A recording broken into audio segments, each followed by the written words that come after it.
Welcome to our weekly program, The Inside Story of Chabad in America through the Mindel Archives. This program is a continuation of last week. It's the second part of Lekovid Gimel Tammuz.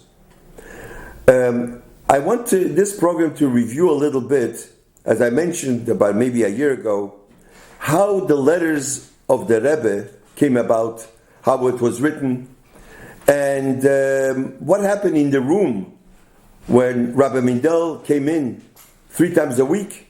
What happened there in the room while he was working with the letters with the Rebbe? And people asked me, dictation, did the Rebbe write the letters? What went on? And this was about, I think, around 50 years that he was doing this with the Rebbe in the room. While he was in the room, no secretary can walk in. Now, sometimes Rabbi Chadakov, Rabbi Klein, Rabbi Groner used to knock on the door in the middle of the day, or it was an emergency, or whatever it was, that happened. But while Rabbi Mindel was in the room taking dictation, that hour or an hour and a half, nobody was in the room. This is all from the notes of Rabbi Mindel. Nobody ever came into the room. I don't know whether it was a row from the Rebbe or not, but it didn't happen that way. Rabbi Mindel went in 3 times a week, Sunday, Tuesday, and Thursday. When you walked in, many times the Rebbe was sitting and writing or learning without a kapote, without a situk, without a hat, with a yarmulke. So when he came in for dictation, the Rebbe put on a situk and the Rebbe put on a hat. In other words, letters were something serious. It was like a yichidas. And the Rebbe yichidas, that's what the Rebbe used to say. I don't know whether he wore a gartel or not, that I don't know. But this was a time, a serious time, answering letters. The Rebbe opened up every single letter, and the Rebbe said in Yiddish. He dictated in Yiddish. The Rebbe did not write the letters. Whether it's Igris Kodesh, the Hebrew, or whether it's the English, the Rebbe did not write it. The Rebbe opened up the letter, he said a nekuda, he answered, and then Rabbi Mindel wrote down, he knew shorthand. Now these are the pads. These are the pads. I have hundreds of them that he used. He used his shorthand. These are all letters in there that he knew shorthand, so he wrote down. And the Rebbe, and then he went home, and he composed the letter. Let's say it was maybe 50 letters at a time. He composed it, and next time when he went in, he brought it back to the Rebbe. The Rebbe looked it over, and sometimes the Rebbe erased, the Rebbe checked, the Rebbe made notations. Then they had to type it over again, and then it was sent to the people. This is how it went to all letters, whether it's English. Now, while the Rebbe was dictating, after he finished every letter, he said to Rabbi Mindel, this letter you should answer in Yiddish, this letter in Hebrew, this letter in Russian, this letter in English. Only 4 languages. People wrote to the Rebbe all different languages, Spanish, French, yes. But the Rebbe only when he told them to answer, because some people don't know Hebrew, so the Rebbe said answer in Yiddish. But the Rebbe himself spoke only Yiddish. Like by the Friedrich Rebbe, as you know the story, when he was but the GPU, when there was you remember the story where there was a gun on the table, so they asked him, Friedrich Rebbe knew English. He says, no, I only speak Yiddish. That's the way it is. The Rebbe only spoke Yiddish. Now, how did the Rebbe read a letter. The Rebbe put his finger like this, and he wrote. People wrote, let's say, a page or 2 pages like that. He read like that. Then he turned the page again like that. That's how he read. What would take us 10 minutes, it took him a half a minute. And we're talking here about letters. There are very important letters on, but that's how the Rebbe read the letters. With putting figure, that's a Rabbi Mindel writes in his introduction to the letter and spirit.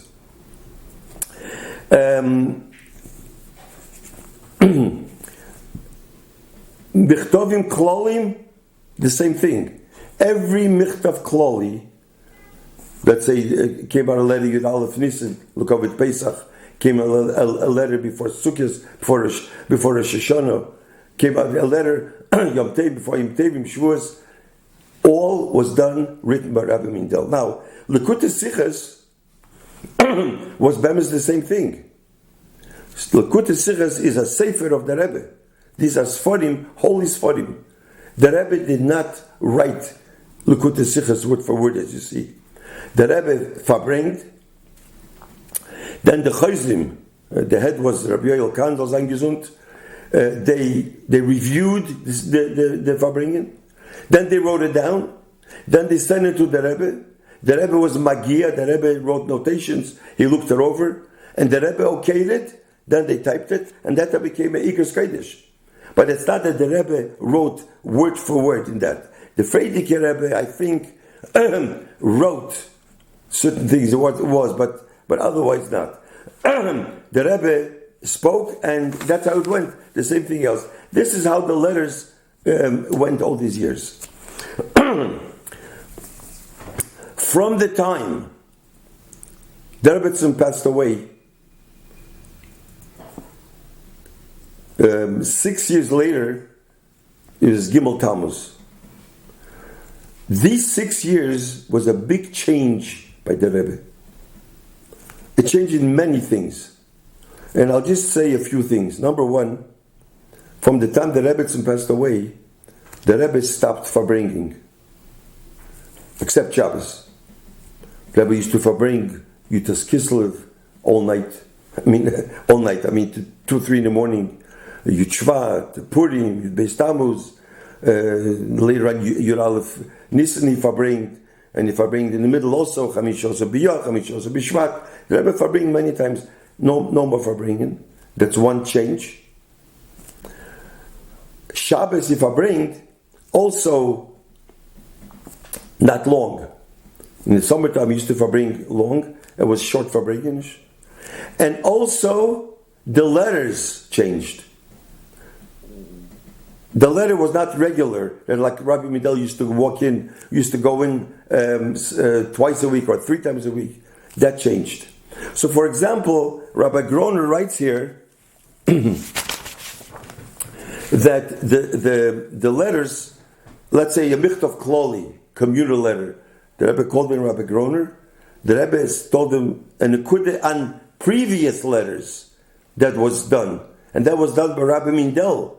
By previous letters, he says he gave him a Nekuda, I don't know exactly what, and then that letter it was composed and he wrote, and that was done. But the Rebbe told him, he writes here, that before you do anything, before you send out, you have to check it with Rabbi Mindel.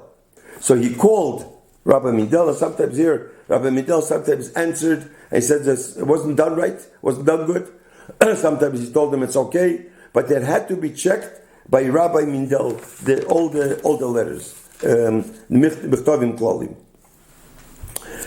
Thousands of people throughout the years wrote to the Rebbe. Thousands. Chassidim, besides Chabad, all Chassidim. Chassidim, Satmer Chassidim, Belzer Chassidim, Bobever, Gerer, Alexander Chassidim, all Chassidim wrote to the Rebbe. Like the people went for dollars from all over the world, different people wrote to the Rebbe. Litvische people, Misnagdim, as you say, Misnagdim. Now here I want to say, because I have those letters, some of them interesting. Some people that were called misnagdim, that were not in favor of the Rebbe in certain things, and some of them went even open. They asked the Rebbe, they wrote to the Rebbe, when there was something serious, when it had to do with, some of them didn't have children, they begged for a bracha. Some of them had the Shalom Bayis problems. Some of them had Emunah problems. Emunah, in faith. We're talking about people that are Ben Torah. When it really came, that they really needed, they wrote to the Rebbe. Bali Tshuva, many people that became Bali Tshuva, and some of them write that they're Chabad, Shluchim made them Bali Tshuva, but they have questions in Emunah. And they didn't get a 100% answer to satisfy them from the Shluchim. They wrote to the Rebbe, Ashkenazim, Sfardim, Reform people, conservative people, Rosh Yeshivas, Rebbes wrote to the Rebbe. And the Rebbe answered each and every one. Whether you write about what the lawyers wrote about law, the Rebbe answered. Scientists wrote about science. Lomdim wrote about Torah Zachen. The Rebbe was full in everything. Even Goyim, Lahavdil, wrote to the Rebbe. Dignitaries wrote to the Rebbe. Presidents, kings, prime ministers, mayors, senators, everyone led thousands of letters, and the Rebbe answered each one. Shluchim wrote, Duchim, the reports, people of business advice. And the Rebbe said, and this is what Rabbi Mindel writes, if it's important enough for a person to write to me, I always considered it important enough to answer, should the person need help. And the Rebbe would certainly wish to help, and the Rebbe didn't ignore or him or her. And the Rebbe, this is the way of Chabad and the way of the Rebbe to help each and every one. Everyone wrote to the Rebbe, and the Rebbe answered. And sometimes it happened that the Rebbe did not answer. That was also an answer, which I will not go into it now. Now, before I finish, I want to say one example of a child that wrote to the Rebbe, because children wrote to the Rebbe, and the Rebbe had time for them to answer. And this, what I'm going to tell you, a parent of that child told me this. In one of the big cities in America, a lot of shluchim, they have a head shliach. There's Chabad schools. So the 10 and a half or 11-year-old boy was in the house, and he overheard that his father was telling his mother that the child is at home because the father cannot afford to pay tuition, so he cannot go to school. The school told him that he has to pay. I don't know why. Why didn't he pay? How? I don't know. But he was home. He overheard his father telling the mother. He sat down. He wrote a letter to the Rebbe. I am 10 and a half years old. My father told my mother that I cannot go to school because he cannot pay tuition. And he told this to the Rebbe. The Rebbe got the answer. This is what the child wrote. The Rebbe called Rabbi Chadakov. He says, right away, he should call up the head shliach. And the Rebbe was very upset. I'm not going to say what he told me, what the Rebbe said then. Every child must be in yeshiva. He should call him right away to speak to the principal. Whatever happened, but the boy has to be in yeshiva. They have to take him in. And the Rebbe said, I will need 15 minutes, after 20 minutes, I want an answer. So right away, Hatshliach went to the principal, whatever. The boy was in yeshiva. I don't know, later on what they worked that out, I don't know what happened later. And then the Rebbe said, you never, ever, that was very mitonit, you're not allowed to refuse any children because of tuition. You can speak things over, you can work it out, but the child has nothing to do with the child. This is very important, and this was also the Rebbe answered about the child writing a letter. So therefore, I want to end off here. The Mitzvah Hashem. Next week, I want to say that and I want to mention it now. There's something that the Rebbe always wrote that people used to write letters about what they need. I need this. But the Rebbe always replied, you always have to know who needs you. So the Rebbe wanted everybody should be a mekabel, but it should also be a mashpia, that people that should help, that this is the work of the Rebbe. Mitzvah Shem, next week we'll continue our Thursday night program. Thank you.